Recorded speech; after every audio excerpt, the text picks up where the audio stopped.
The most common bacterial infections that we see are impetigo and folliculitis.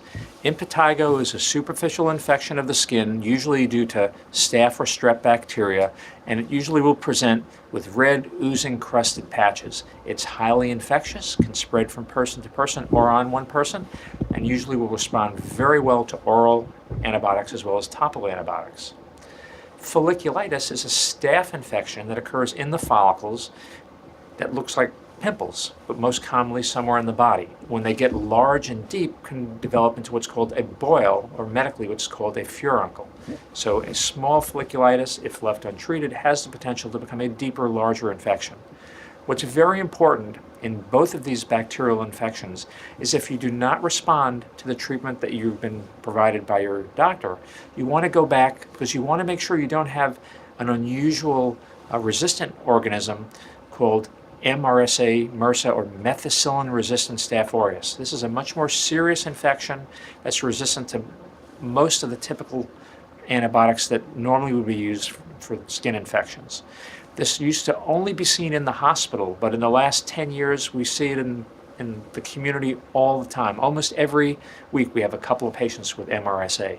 So as with any medical condition you ever have, whether it be infection or anything else, if the medication you've been given doesn't work, please go back to your doctor and get another opinion. Have them reevaluate it, because sometimes things aren't quite what we think they are.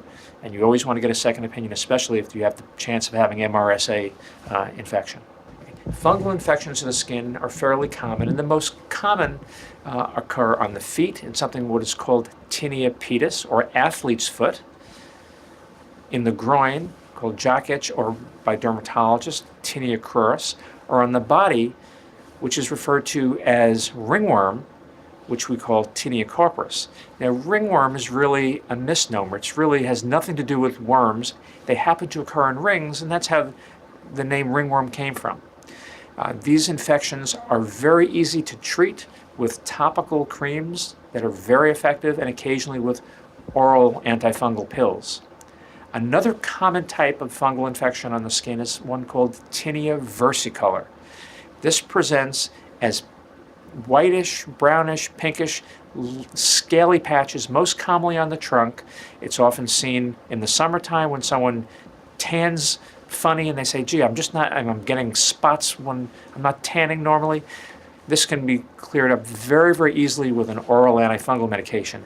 However, this is a very common condition to recur, so we can treat it, you do fine, and a year or two later it can recur, we treat it again.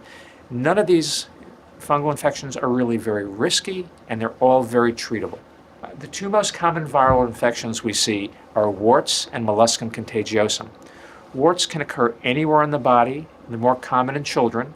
They usually appear as dry, cauliflower-like growths that stick out on the skin. Hands, elbows, very common. The bottoms of the feet are another common place, and they're called plantar warts because they're occurring on the bottom of the foot, which is the plantar surface of your body. There's nothing different about that wart, it's just the location. Warts are treated with liquid nitrogen. Warts can be treated with a variety of topical medications. Again, they're due to a virus, so nothing that we do actually kills the virus. We're killing the skin that's infected with the virus, so they can be very persistent and recurrent, and you may need several treatments to eradicate your warts. Molluscum contagiosum is another common viral infection, more common in children, and these look like firm little pimples, often with little dimple in the center. They're more common when there's a barrier problem, such as children with atopic dermatitis have a problem with the skin barrier. They're more likely to get this infection. These also are treated with liquid nitrogen and some topical medications. Both of these conditions are viral infections. We don't have anything that kills the virus.